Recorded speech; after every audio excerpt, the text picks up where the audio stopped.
আসসালামু আলাইকুম এভরিওয়ান, আশা করি সবাই ভালো আছেন। নতুন বছরের সবাইকে শুভেচ্ছা এবং ভালোবাসা। আমাদের দিন থেকে আরও একটি বছর চলে গেল। আমরা আশা করি পরবর্তীতে আমাদের ভুল ত্রুটি সংশোধন করে এবং জীবনের যে আনন্দময় মুহূর্তটা কাটিয়ে এবং ইসলামের পথে থেকে সব কিছু করতে পারবো। তো আমি আজকে অনেক দিন পরে গ্রামে আসলাম একটি ভিডিও করতে। অনেক দিন আমার ইউটিউব চ্যানেলে ভিডিও আপলোড করা হয়নি, প্রায় 4 মাস পরে ভিডিও আপলোড করা হচ্ছে। পড়ার কারণে বাইরে চলে গেছে এবং গ্রামে সময় মতো আসতে পারি না এবং ভিডিও করা হয় না। তো আশা করি আপনারা আমার এই ভিডিওটি সম্পূর্ণ দেখবেন। শীতের সকালে এবং গ্রামের পরিবেশ, এই যে গ্রামে একটি বলে ইরে ধানের যে সময়, এই সময় চাষিরা সকাল সকাল চলে এসেছে এবং তারা মাঠে এসে চাষবাস করছে। কেউ জমিতে বাসই দিচ্ছে, কেউ হচ্ছে ধান রোয়াচ্ছে, কেউ আবার লাঙল দিচ্ছে। এই গ্রামীণ পরিবেশের মধ্যে শীতের সকালে গ্রামের মানুষের যে কষ্ট, তারা কষ্ট করে দিন শেষে তাদের পরিবারের কাছে কিছু অর্থ উপার্জন করে দিতে পারলে তারা খুশি। শহরের মতন মানুষের তাদের আহামরি টাকা পয়সার প্রয়োজন হয় না। শীতের সকাল মানে এক অন্যরকম নীরবতা, যেখানে ভোরের আলো ঠিকভাবে ফোটা ওঠার আগেই গ্রামের চারিপাশ ঢেকে যায় সাদা কুয়াশায়। দূরের মাঠঘাট, গাছপালা সবকিছু যেন চাদরে মোড়া। বাতাসে হালকা ঠান্ডা, নিঃশ্বাস নিলে বুক ভরে যায় শীতলতার স্পর্শে। এ যেন এক অন্যরকম অনুভূতি। শীতের সকাল যেন এক অন্যরকম চাদরে মোড়া একটি দিনের আলো। গ্রামের কাঁচা রাস্তা দিয়ে হাঁটলে পায়ের নিচে শিশির ভেজা অনুভূতি পাওয়া যায়, যে পানির ফোঁটাগুলো রোদের আলো পড়লেই ঝলমলিয়ে ওঠে। এবং দৃশ্যটি যদি নদী বা খালের ধারে হয়ে থাকে তাহলে দেখতে আরো সুন্দর লাগে, কারণ প্রকৃতির সাথে মিশে থাকা প্রতিটি জিনিসই সুন্দর। আজকের এই ভিডিওতে আমি আপনাদের নদী, নালা, মাঠঘাট এবং চাষিরা কিভাবে তাদের জীবিকা উপার্জন করে সবকিছু এই ভিডিওর মাধ্যমে তুলে ধরবো। আশা করি আপনারা শেষ পর্যন্ত ভিডিওটি দেখতে থাকবেন। সূর্য একটু একটু করে উপরে উঠলে গ্রামের রংটি আবার প্রকৃতিতে ভরে আসে। যেমন আমি তো আগে আপনাদের দেখলাম যে কুয়াশাতে সম্পূর্ণ গ্রামটি বেষ্টিত, এখন কিন্তু দেখতে পাচ্ছেন কি সুন্দর প্রকৃতিময় ছায়াতে গরুগুলো খাবার খাচ্ছে। এবং অন্যদিকে আমার বন্ধু বীজগুলো পরিষ্কার করছে। সে একটু পরে তার জমিতে ধান রোয়ানোর জন্য বীজগুলো সে পরিষ্কার করছে। বীজগুলো পরিষ্কার করা হয়ে গেলে সে চলে যাবে তার জমিতে ধান রোয়ানোর জন্য।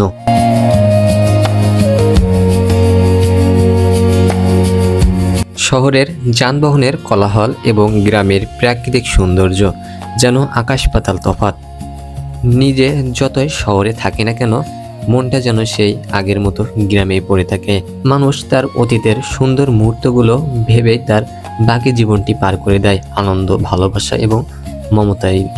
মানুষের যে টাকা থাকলেই সুখী এমনটা কিন্তু নয়।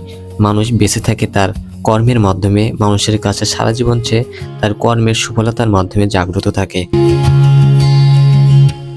শীতের সকালে গ্রামের যে পরিবেশ এবং শহরের যে পরিবেশ অনেকটা তফাৎ। গ্রামীণ পরিবেশে শীতের দিনে কিন্তু মজা আলাদা। যতই কষ্ট থাক না কেন গ্রামের মানুষের, তারা কিন্তু দিন শেষে এই মাঠে থেকে চাষাবাদ করে ঘরে ফিরে যায়, কিন্তু তারা অনেক খুশি থাকে, তাদের পরিবারের সাথে সময় কাটায়। এই শীতের দিনে আমি আপনাদের যতটুকু দেখানো যায় ততটুকু দেখানোর চেষ্টা করব। আর গ্রামের পরিবেশ দেখতে আমার খুব ভালোই লাগে। আবহাওয়া সুন্দর এবং যেমন ঠান্ডা এবং উপর থেকে যেমন তাপমাত্রা, দুইটা মিলে কিন্তু বেশ সুন্দর একটা অনুভূতি নিজের ভিতরে ফিল হচ্ছে।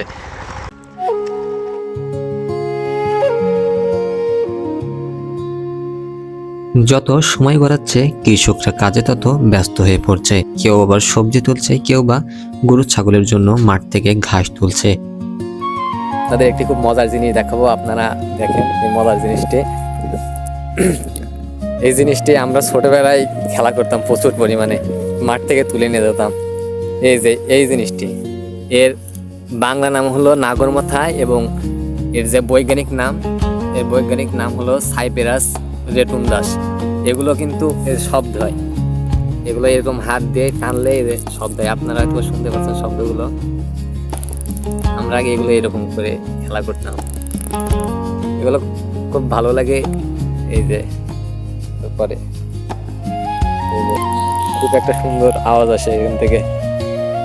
এগুলো ওই যে বর্ষার সময় অনেক পানি জমার কারণে এগুলো হয়ে থাকে, তবে এই যে এখন আবার এগুলো চাষিরা চষে ফেলাবে, এগুলো সব আর থাকবে না। পুকুরে আগে অনেক পানি ছিল শীতের মৌসুমের কারণে, পানিগুলো শুকিয়ে গেছে এবং বর্ষা মৌসুম চলে গেছে। এখানে কি আগের পরিমাণ অনেক মাছ হতো, এগুলো কিন্তু অনেক পানিতে পরিপূর্ণ ছিল, কিন্তু বর্তমানে শীতকাল আসায় পানিগুলো শুকিয়ে গেছে, পরবর্তী বর্ষায় আবার আসবে। আর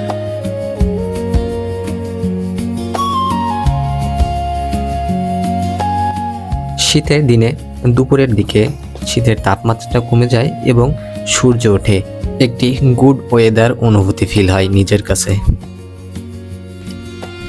অন্যদিকে দূর থেকে দেখা যাচ্ছে গ্রামের চাষিরা তাদের জমিতে কাদা করছে, তারা ধান রোয়াবে, এটি তাদের ধানের সিজন চলছে। বিলের মধ্যে তারা কিন্তু এই সকালে পরিশ্রম করছে। তারা জমিতে কাদা করা হয়ে গেলে তারা কিন্তু এই বীজগুলি দিয়েই তাদের জমিতে ধানগুলো রোয়াবে এবং সেই রোয়ানো ধান যত্ন নিতে সার পানি কীটনাশক দিলে কিন্তু ধীরে ধীরে ধানগুলো বড় হবে এবং পরবর্তীতে সেগুলো চাউল হিসেবে আমরা পেয়ে থাকি। ভিডিও আর বড় করছি না, সকলের জন্য দোয়া করি সবাই সুস্থ থাকবেন, ভালো থাকবেন এবং আমার জন্য দোয়া করবেন। আসসালামু আলাইকুম, আল্লাহ হাফেজ।